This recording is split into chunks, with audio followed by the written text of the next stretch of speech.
What's up, everybody? It's Roman Gennaro, and welcome to the first episode of Empire on Deck. That's right. Every night, or at least we're going to try. It might be hard to do every night for the next 7 months.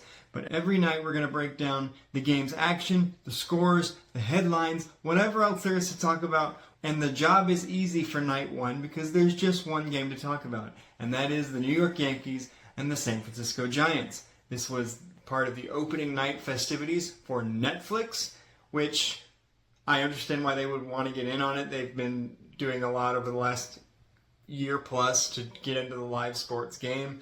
So it makes sense that they would bid and ultimately win for the right to show the opening night game. But I definitely felt like some of the festivities were over the top. Definitely the opening ceremony with Bert Kreischer coming out on the field from a trolley car and New York cabs being in front of the Yankees dugout and multiple wrestlers. It felt like WrestleMania, and that's not what baseball is. Admittedly, I'm a traditionalist, so that wasn't my favorite thing.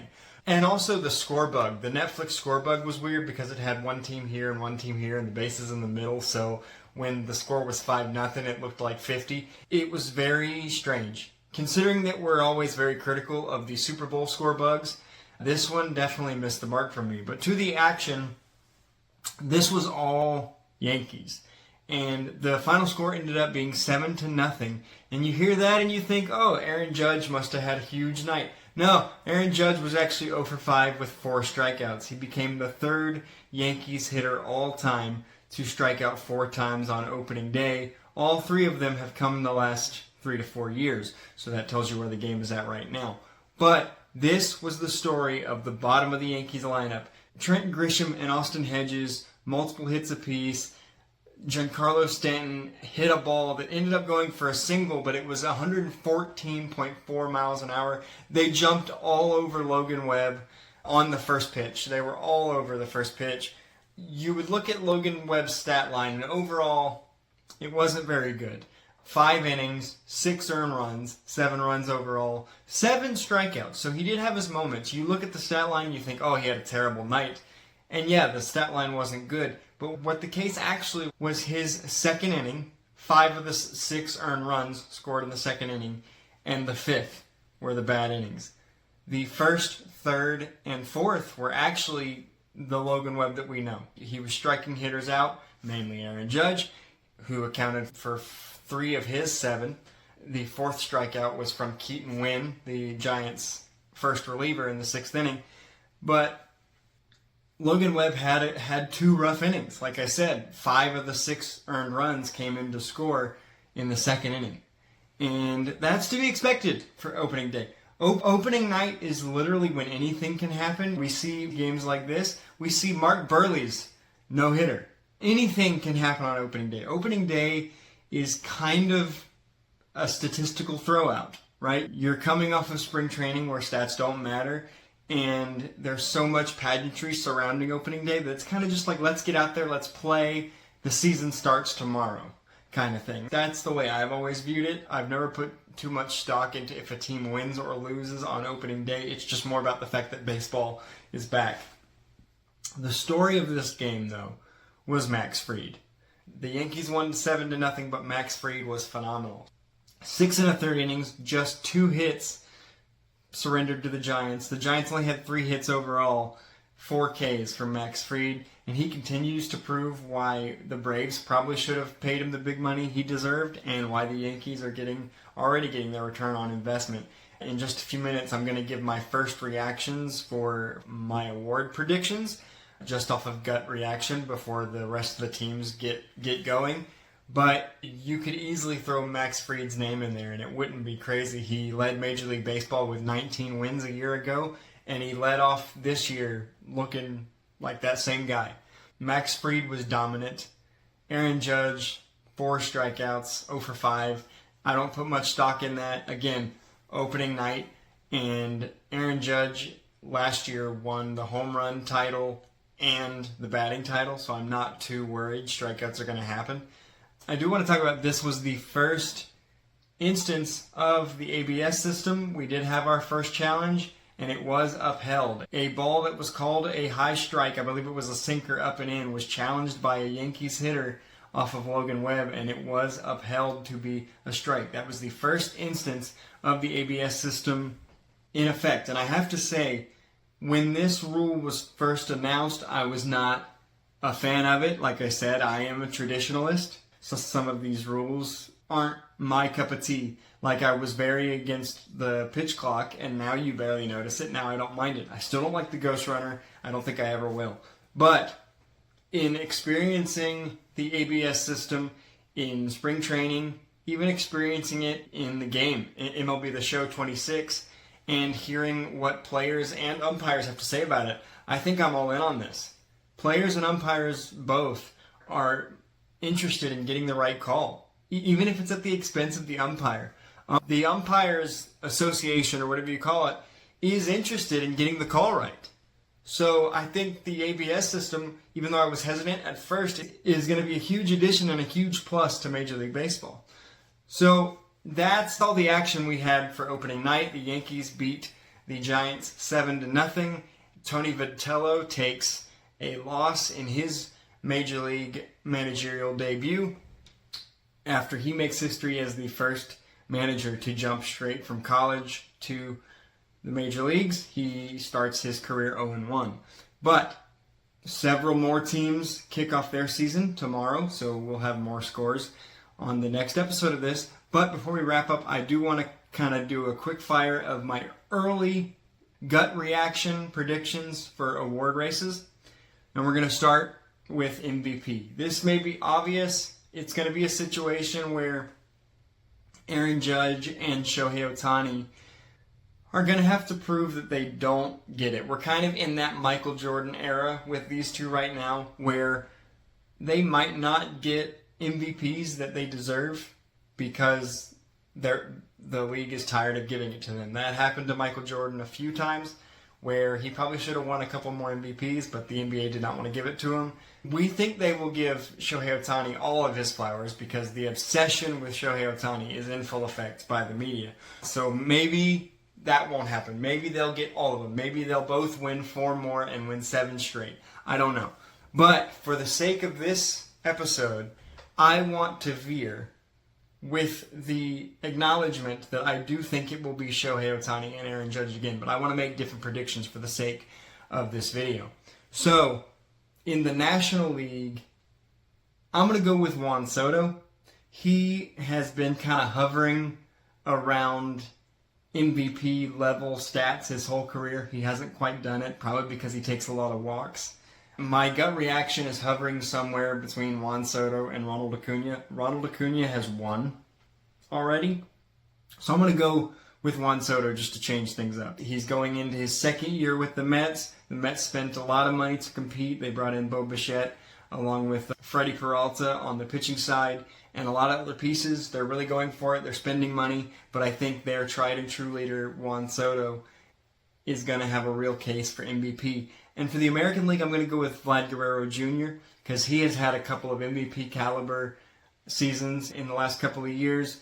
One that got him a huge $500 million contract, and one that got the Blue Jays to the World Series. So if I want to make picks outside of Shohei and Aaron Judge, who I actually do believe will win the award, I'm going to go with Juan Soto in the National League and Vlad Guerrero Jr. in the American League. For the Cy Young, I can't move off of Paul Skeens. The dude has pitched 2 full seasons, and he has a career ERA of 1.97. So I don't expect that to change. He looked great in the WBC. He looked already in midseason form. He's ready to go. I really wanted to come on here and say Logan Webb because Logan Webb is my guy, and I do think he's going to be fine. Like I said, I don't put too much stock into opening day, opening night stuff, but it would be hard for me to come on here after that showing and say Logan Webb is my pick for National League Cy Young. I love Logan Webb. He's my favorite pitcher in Major League Baseball right now. But my second favorite pitcher in Major League Baseball right now is Paul Skeens, and I cannot pick against him for my National League Cy Young prediction. The American League Cy Young, I gotta go with, and I went with him last year, I gotta go with Garrett Crochet. I do think Tarek Skubal is going to be there again, but Garrett Crochet, again, is one of those guys. It was a really close race statistically in 2025 between Crochet, Skubal, and Hunter Brown. You could have given it to any of those guys. But I do think I'm going to go with Garrett Crochet for the second year in a row as my prediction. You never know what could happen. I think the Red Sox are set up a little bit better as a team to succeed than the Tigers. I think both teams will be really, really good, but I think Boston has a few more pieces that will allow them to finish better, and if that holds anything with voters, maybe it's Crochet's year.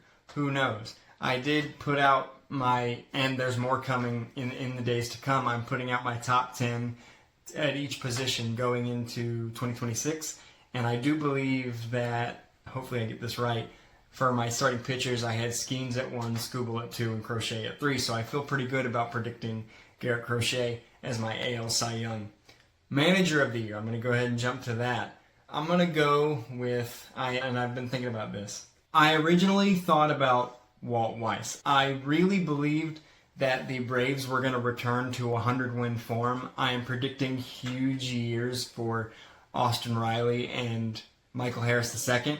And then, of course, Ronald Acuna is there, and they have a lot of weapons. But in spring training, they lost 4 starting pitchers, and they haven't really signed anybody in the last couple of days. So their starting pitching right now is Chris Sale and then Will C.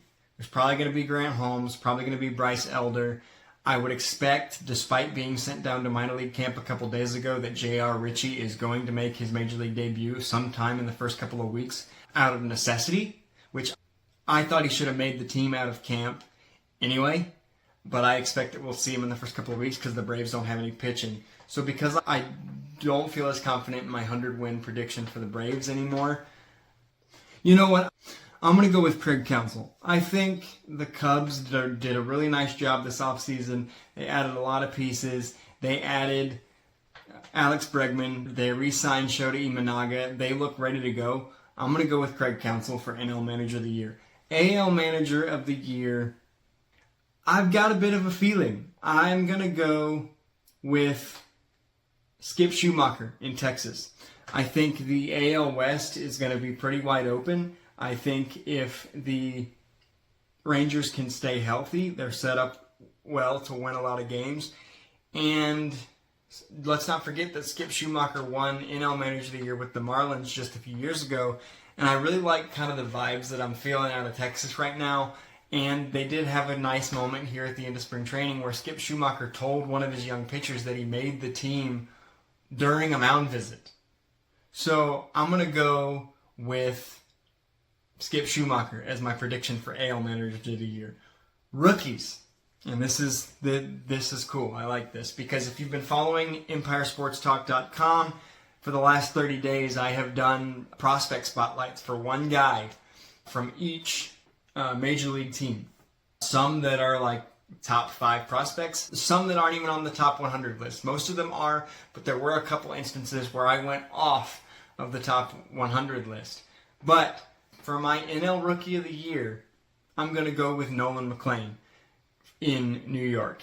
He looks like he's in the rotation to start the year. I think he's second.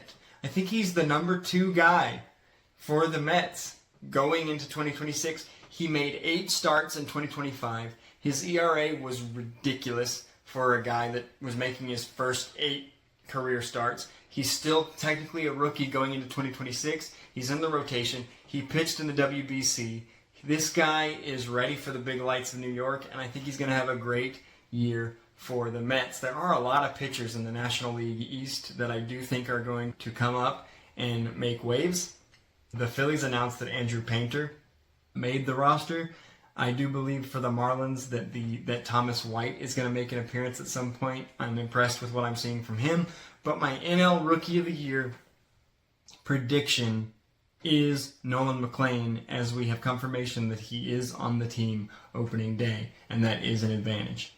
For the American League, you know what? I'm not even gonna dig deep. I'm gonna go with Kevin McGonigal. Kevin McGonigal, the number 2 prospect in baseball, made the Tigers roster out of camp.